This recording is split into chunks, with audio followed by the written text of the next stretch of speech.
সাকিব আল হাসান দেশে আসতে পারেননি নাকি তাকে দেশে আসতে দেওয়া হয়নি তা এখন অনেকটাই স্পষ্ট। উপদেষ্টা আসিফ মাহমুদই সবকিছু স্পষ্ট করে দিয়েছেন। আসিফের ফেসবুক পোস্টটি ইঙ্গিত দিচ্ছে তিনি সাকিবকে দেশে আসতে দেননি।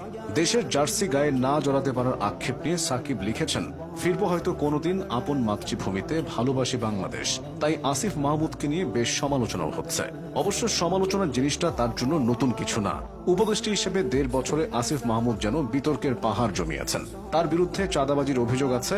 জানে আলম অপু নামক গ্রেফতার হওয়া এক চাঁদাবাজ জানিয়েছিল তাদের চাঁদাবাজি চক্রের মাস্টারমাইন্ড উপদেষ্টা আসিফ মাহমুদ, এনসিপি নেতা হান্নান মাসুদ সহ আরো কয়েকজন।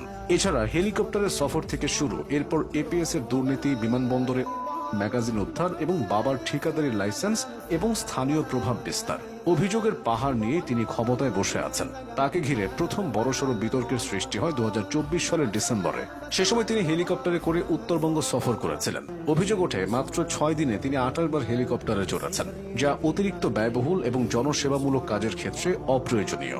যদিও আসিফ দাবি করেছিলেন দ্রুত সময়ে 22টি উপজেলা পরিদর্শন এবং সরকারি কাজের জন্য হেলিকপ্টারই ছিল সবচেয়ে সময় সাশ্রয়ী উপায়। পরের বিতর্কটি আসিফ মাহমুদের লেখা একটি বইকে ঘিরে।